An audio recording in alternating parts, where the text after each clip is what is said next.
आप सभी साथियों का स्वागत है दोस्त मेरे हमारे इस नए वीडियो में। दोस्त मेरे ये क्लास 12th फिजिक्स की 13वीं क्लास है और इस क्लास में दोस्त मेरे हम पढ़ने वाले हैं विद्युत फ्लक्स के बारे में।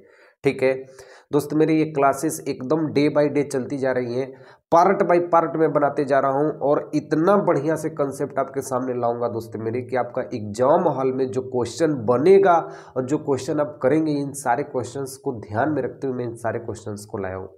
ठीक है, तो दोस्तों मेरे आज हम पढ़ने वाले हैं विद्युत फ्लक्स के बारे में। और सारे लोग बोल देना भैया विद्युत फ्लक्स को किससे प्रदर्शित करते हैं, तो भैया इसे हम फाई से प्रदर्शित करते हैं।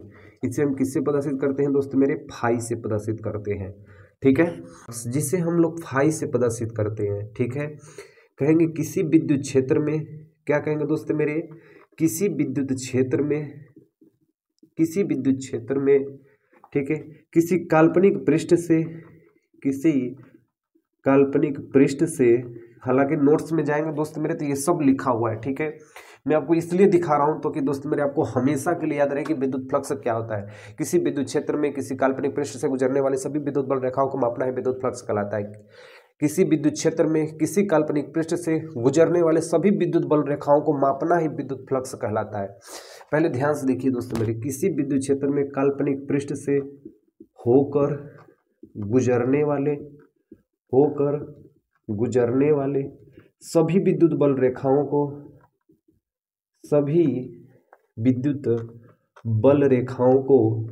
सभी विद्युत बल रेखाओं को मापना और नापना दोस्तों मेरे अलग होता है। सभी विद्युत बल रेखाओं को मापना ही विद्युत फ्लक्स कहलाता है, विद्युत फ्लक्स कहलाता है। ठीक है, विद्युत फ्लक्स कहलाता है। क्लियर एकदम दोस्तों मेरे। अगर मैं आपसे पूछूं दोस्तों मेरे कि विद्युत फ्लक्स को किससे प्रदर्शित करती है, तो इसे बता देना दोस्तों मेरे, इसे फाई से प्रदर्शित करते हैं। इसको हम लोग फाई कहती हैं। फाई और थीटा में कंफ्यूजन मत होना दोस्तों मेरे, थीटा ऐसे बनाई जाती है, थीटा, और फाई को ऐसे बनाया जाता है। तो इसे फाई से प्रदर्शित करते हैं, इसे फाई से प्रदर्शित करते हैं। ठीक है दोस्तों मेरे, ध्यान से देखना, इसका मात्रक, ठीक है, न्यूटन, इसका मात्रक न्यूटन मीटर स्क्वायर प्रति कूलम, या एक और मात्रक होता है दोस्त मेरे, वोल्ट मीटर होता है। ठीक है, वोल्ट मीटर होता है। और विद्युत फ्लक्स इसका उपयोग या विद्युत फ्लक्स का उपयोग गॉस के नियम में हम करते हैं। गॉस के नियम या प्रमेय दोनों कर सकते हैं, एक ही बात होती है, प्रमेय या नियम एक ही होती है। ठीक है, गॉस के प्रमेय या नियम में करते हैं। ठीक है, एकदम इसको ध्यान से देखना, इसको बार बार आपको समझने की जरूरत नहीं पड़ेगी, सिर्फ आपको एक बार समझना है कि किसी भी विद्युत क्षेत्र में कोई भी सतह है, उसके जितनी भी विद्युत बल रेखाएं, इस विद्युत बल रेखाओं को मापना है, विद्युत फ्लक्स कहलाता है। इसे फाई से प्रदर्शित करते हैं। इसका मात्रक न्यूटन मीटर स्क्वायर प्रति कूलम होता है या वोल्ट मीटर होता है। और इस नियम का उपयोग या विद्युत फ्लक्स का उपयोग गॉस के नियम में हम लोग करते हैं। क्या करना है दोस्तों मेरे? गॉस के नियम में इसका उपयोग करते हैं। अगला पॉइंट दोस्तों मेरे देखना ध्यान से, विद्युत फ्लक्स है, इसकी विशेष स्थितियां होती हैं। जैसे दोस्तों मेरे हो गया कि अगर मैं आपसे कहूं दोस्तों मेरे कि मेरे पास ये है, तो ये इस तरह यदि आपके सामने किया हूं तो अच्छा दिख रहा है, ऐसे किया हूं तो कुछ कम दिख रहा है, ऐसे कर दिया हूं तो एकदम साफ है नहीं दिख रहा है। ठीक है, बस इसका बॉर्डर लाइन दिख रहा होगा। लेकिन सबसे ज़्यादा अगर पूरा चित्र में बात करें तो सबसे ज़्यादा अगर स्पष्ट दिखाई दे रहा है तो इस तरह दिखाई दे रहा है, तो बोलेंगे हाँ भैया। तो सेम कंडीशन दोस्त मेरे ये होती है फ्लक्स में। जितना ज़्यादा हमको दिखेगा उतना ज़्यादा फ्लक्स बनेगा, जितना कम दिखेगा उतना कम फ्लक्स हमारा बनेगा। कहने का मतलब है दोस्त मेरे, मैं यहाँ पे पहला नंबर पे डाल के दिखाता हूँ कि हमारे पास ऐसा पृष्ठ है। ठीक है, ये दोस्त मेरे क्या है? पृष्ठ है। ठीक है, अब इसकी जो विद्युत क्षेत्र की रेखाएं हैं वो कुछ इस तरीके से हैं। क्लियर एकदम? तो बोलेंगे हाँ भैया, ऐसे तो मैं भी बना लूंगा। इसकी जो विद्युत क्षेत्र की दिशा है वो इधर की ओर है, पृष्ठ के लंबवत है। इसकी जो क्षेत्रफल सदिश है वो भी पृष्ठ के लंबवत है। अब क्षेत्रफल सदिश क्या होता है दोस्तों मेरे? इसका कोई ना कोई क्षेत्रफल होगा, तो बोलेंगे हाँ भैया इसका क्षेत्रफल सदिश इसके लंबवत होगा, यानी ऐसे होगा। क्षेत्रफल का क्षेत्रफल सदिश सदैव लंबवत होता है। यदि मेरा क्षेत्रफल सदिश निकालना होगा तो मेरे पेट के सामने से क्षेत्रफल सदिश होगा। ठीक है। और यदि मान लो दोस्तों मेरे इस किताब का क्षेत्रफल सदिश निकालना है तो इसके लिए लंबवत होगा, अगर ऐसे किताब हो जाएगी तो ऐसे इसका क्षेत्रफल सदिश होगा। तो कहने का मतलब है दोस्तों मेरे कि इसका क्षेत्रफल सदिश विद्युत क्षेत्र की दिशा में है, इसलिए विद्युत फ्लक्स बराबर होता है ई एस कॉस थीटा। क्या होता है दोस्तों मेरे ई एस कॉस थीटा, इसलिए विद्युत फ्लक्स बराबर दोस्त मेरे ये दोनों एक ही दिशा में, इसलिए एंगल का जो यहाँ पे कोण बनेगा वो कोण बनेगा 0 अंश, इसलिए कॉस 0 अंश का मान होता है दोस्तों मेरे 1, इसलिए विद्युत फ्लक्स का मान अधिकतम होगा ई वेक्टर और एस वेक्टर यहाँ पे होगा। क्लियर एकदम? तो बोलेंगे हाँ भैया यहाँ तक तो हमको समझ में आ गया पहले नंबर पे। ठीक है, क्लियर एकदम? मैं देख लेता हूँ दोस्त मेरे दिख रहा है कि नहीं दिख रहा है, इतना दिख रहा है। दूसरा नंबर पे दोस्त मेरे ध्यान से देखना, दूसरे नंबर पे इसी पृष्ठ को हम लोग थोड़ा हल्का सा झुका देते हैं। ठीक है, ये पृष्ठ हो गया दोस्तों मेरे ऐसे, इसको हमने झुका दिया तो इसकी जो विद्युत क्षेत्र की दिशा होगी, ठीक है, वो दोस्त मेरे कुछ इस तरह होगी। ठीक है, ये हमारी हो गई विद्युत क्षेत्र की तीव्रता वेक्टर ई। क्लियर एकदम? और इसका क्षेत्रफल सदिश दोस्तों मेरे इधर की ओर होगा, यानी ये बनेगा ऐसे की तरफ। क्षेत्रफल सदिश दोस्तों मेरे बनेगी कुछ इस तरह से बनेगी, और यहाँ पे कौन सा कोण होगा दोस्तों मेरे? थीटा कोण होगा। इस पृष्ठ का जो क्षेत्रफल सदिश होगा वो इस दिशा में होगा। तो दोस्तों मेरे ये हमारा है विद्युत क्षेत्र की तीव्रता वेक्टर ए, और ये हमारा हो गया दोस्तों मेरे थीटा, और ये हमारा हो गया दोस्तों मेरे क्षेत्रफल सदिश। क्लियर एकदम?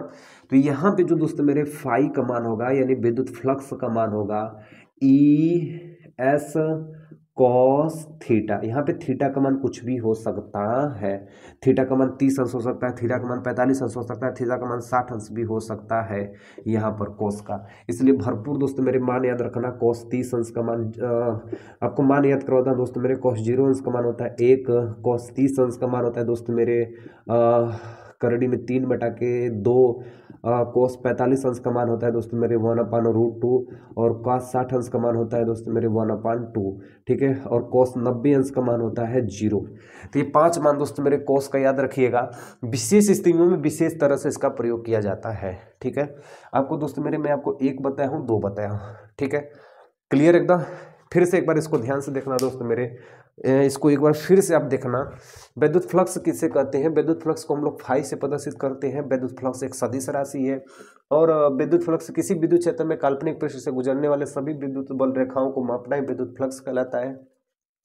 इसे फाई से प्रदर्शित करते हैं। इसका मात्रक न्यूटन मीटर स्क्वायर या कूलाम या वोल्ट मीटर होता है। इसका उपयोग गॉस के नियम में प्रयोग किया जाता है, और आपको ये पहले से ही पता होना चाहिए दोस्तों मेरे कि एग्जाम में गॉस का नियम बार बार पूछा जाता है। अगर आप ऐसा नहीं करके जाते हैं कि हम घर से 9 पढ़ के जाएं और एग्जाम में 9 पूछे, ऐसा कभी नहीं हो सकता है। ठीक है, इसलिए आप गॉस के नियम को याद करके जाइए। नहीं हो रहा है फिर भी उसको पढ़ के जाइए, क्योंकि गॉस का नियम आएगा ही आएगा। अब पूछेंगे भैया आप क्यों कह रहे हैं? तो ये आता है तो आता है, अब इसका हम कुछ नहीं कर सकते दोस्तों मेरे। गॉस का नियम आपको पढ़ना ही पड़ेगा। इस वीडियो के ठीक बाद हम गॉस का नियम का ही प्रयोग बताएंगे आपको। क्लियर एकदम? जल्दी से जल्दी दोस्तों मेरे से नोट करिए। इसके बाद 1 2 हम बताए हैं, 2 और भी विशेष स्थिति है जो आपको जाननी है विद्युत फ्लक्स में। ठीक है दोस्त मेरे, एक स्थिति आपको बता दिया हूँ, 2 स्थिति में फ्लक्स बता दिया हूँ, लेकिन एक और विशेष स्थिति है दोस्त मेरे, ये तीसरी वाली स्थिति है। और इस तीसरी स्थिति को एकदम ध्यान से दोस्त मेरे समझना। इन दोनों से बढ़िया इंपॉर्टेंट ये तीसरा वाला स्थिति है। ठीक है, जैसे ध्यान से देखना दोस्तों मेरे, हमारे पास एक ऐसा पृष्ठ है जिसका आकार और आकृति हमको पता नहीं है। इसकी जो बल रेखाएं हैं कुछ इस प्रकार से है। बोलोगे हाँ भैया आपने तो कई तरीके से बता दिया। हमको ज्ञात करना है दोस्त मेरे, एक छोटे से भाग में कितना फ्लक्स जनरेट हो रहा है। तो इस छोटे से भाग को हम कहेंगे ds। पहले भी बता चुका हूं दोस्त मेरे, सब लोग जानते हैं कि यदि अल्पांश का मान लिया जाएगा वहां पे ds लिखा जाता है। इसको कहेंगे अल्पांश क्षेत्रफल, इसको हम लोग कहेंगे अल्पांश क्षेत्रफल। ठीक है, क्लियर एकदम? इस पृष्ठ के लिए विद्युत क्षेत्र की तीव्रता कुछ इस तरह से होगी। इस पृष्ठ के लिए विद्युत क्षेत्र की तीव्रता कुछ इस तरीके से होगी। तो बोलेंगे हाँ भैया ये हमारी हो गई विद्युत क्षेत्र की तीव्रता। क्लियर एकदम? अब हम यहाँ से ज्ञात करेंगे दोस्त मेरे, यहाँ पे जो कोण बनेगा वो, यहाँ पे जो कोण बनेगा दोस्त मेरे वो बनेगा थीटा, और इस थीटा का मान लिखेंगे दोस्त मेरे ds cos थीटा, क्योंकि अल्पांश क्षेत्रफल के लिए जो कोण बनेगा वो ds cos थीटा। क्लियर एकदम। तो हम यहाँ पे लिखेंगे सबसे पहले अल्पांश क्षेत्रफल के लिए, अल्पांश क्षेत्रफल के लिए विद्युत फ्लक्स, विद्युत फ्लक्स, फ्लक्स, फ्लक्स अल्पांश क्षेत्रफल के लिए, एकदम छोटा से क्षेत्रफल के लिए विद्युत फ्लक्स कितना होगा। तो विद्युत फ्लक्स का फार्मूला होता है दोस्तों मेरे फाई बराबर E vector S vector cos theta. ठीक है, फाई की जगह फाई ही रहेगा, ई की जगह वेक्टर ई ही रहेगा। ठीक है, और एस वेक्टर के लिए यहाँ पे डी एस वेक्टर हो जाएगा, डी एस वेक्टर हो जाएगा, और यहाँ पे लिख देंगे कॉस थीटा। क्लियर एकदम। तो ये जो वैल्यू आई है दोस्तों मेरे, ये है अल्पांश क्षेत्रफल के लिए विद्युत फ्लक्स। अब हम ज्ञात करेंगे दोस्तों मेरे संपूर्ण क्षेत्रफल के लिए, संपूर्ण क्षेत्रफल के लिए विद्युत फ्लक्स, विद्युत फ्लक्स। ठीक है, ये सब नोट्स में आपको मिल जाएगा दोस्तों मेरे, इस इधर का भी समाकलन कर देंगे, इधर का भी समाकलन कर देंगे, तो ये हो जाएगा इंटीग्रेशन डी फाई, बोलो हाँ। और दोस्तों मेरे इधर पहले से ही समाकलन है vector E dot D S cos theta, तो डी से समाकलन कट जाता है, डी से समाकलन कट जाता है, तो यहाँ पे बचेगा सिर्फ दोस्तों मेरे फाई बराबर vector E D S cos theta. ठीक है, मेनली यही इंपॉर्टेंट फार्मूला दोस्तों मेरे विद्युत फ्लक्स का। ठीक है, सबसे पहले आपके बुक में जो फार्मूला दिया होगा वो मेनली यही दिया होगा, और वो फार्मूला है दोस्तों मेरे संपूर्ण क्षेत्रफल के लिए विद्युत फ्लक्स। ये फार्मूला संपूर्ण क्षेत्रफल के लिए विद्युत फ्लक्स है। तो अलग अलग चीज़ों के लिए अलग अलग मान हम सूत्र का उपयोग करेंगे, इसलिए विशेष तौर पे आप ध्यान देखना क्वेश्चन को बनाते समय कि क्वेश्चन में हमसे ये क्या कह रहा है कि हमारा जो पृष्ठ है जो वो लंबवत है कि समांतर है कि किसी न किसी एंगल पे झुका हुआ है। ठीक है, क्लियर एकदम। तीसरे वाली स्थिति को दोस्तों मेरे एक बार ध्यान से देखना, हमारे पास एक ऐसा पृष्ठ है जिसकी आकार और आकृति हमारे पास नहीं है, तो इसमें जो विद्युत बल रेखाएं इनके बीच में एक ऐसे पृष्ठ को लेते हैं जो एकदम अल्पांश क्षेत्रफल, इस अल्पांश क्षेत्रफल पर कितना विद्युत फ्लक्स जनरेट हो रहा है, इसलिए हम क्या करेंगे फाई बराबर ई एस कॉस थीटा, तो अल्पांश के लिए डी एस वेक्टर हो जाएगा, इसलिए यहाँ पे लिखेंगे दोस्तों मेरे एस की जगह डी एस कॉस थीटा। तो ये दोस्तों मेरे जो फार्मूला है वो अल्पांश क्षेत्रफल के लिए विद्युत फ्लक्स। ठीक है, अल्पांश के लिए अल्पांश फ्लक्स भी होगा, अरे छोटका के लिए छोटका फ्लक्स, बड़का के लिए बड़का फ्लक्स होगा। सिंपल सा बात है दोस्त मेरे। और संपूर्ण क्षेत्रफल के लिए विद्युत फ्लक्स कितना होगा, तो इधर का भी समाकलन इधर का भी समाकलन, डी से समाकलन कट जाएगा, सिर्फ फाई बचेगा, और इधर होगा integration E D S cos theta, E D S cos theta. Clear एकदम, कोई दिक्कत कोई परेशानी नहीं है।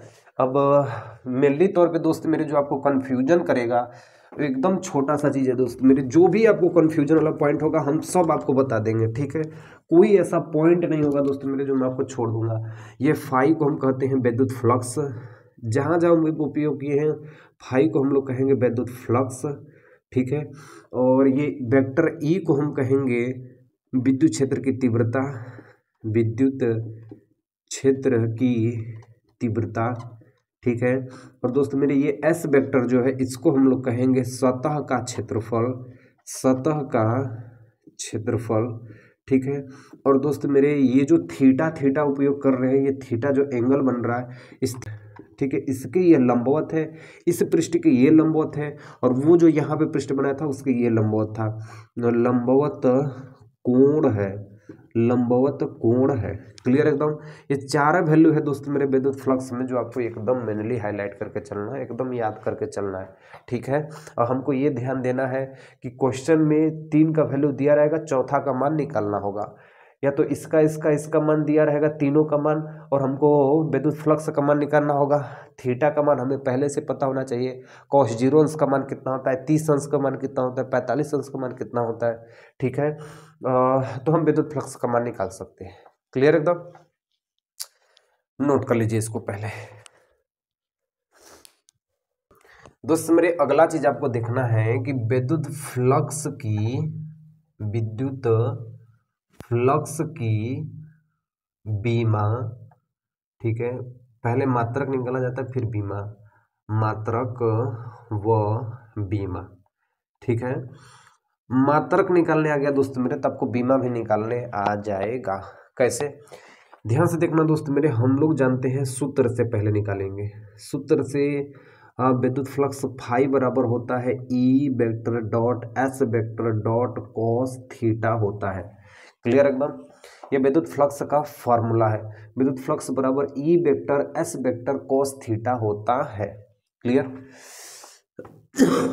तो हम निकालेंगे पहले इसका विद्युत फ्लक्स का मात्रक।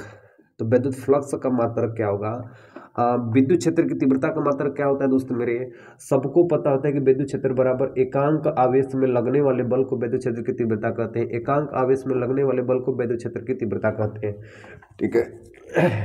ई वेक्टर बराबर एफ बटा के क्यू, एकांक आवेश में लगने वाले बल को विद्युत क्षेत्र की तीव्रता कहते हैं। तो बल का मात्रक क्या होता है दोस्त मेरे, न्यूटन, ठीक है। और आवेश का मात्रक क्या होता है दोस्त मेरे, कूलॉम। एस हमारा क्या है दोस्त मेरे, क्षेत्रफल है, और क्षेत्रफल का बीमा होता है दोस्त मेरे, क्षेत्रफल का मात्रक होता है मीटर स्क्वायर।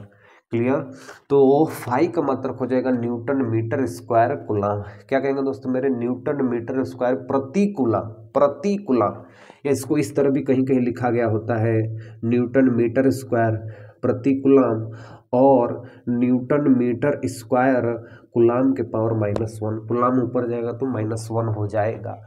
या इसका भी एक मात्रक होता है वोल्ट प्रति मीटर, ठीक है।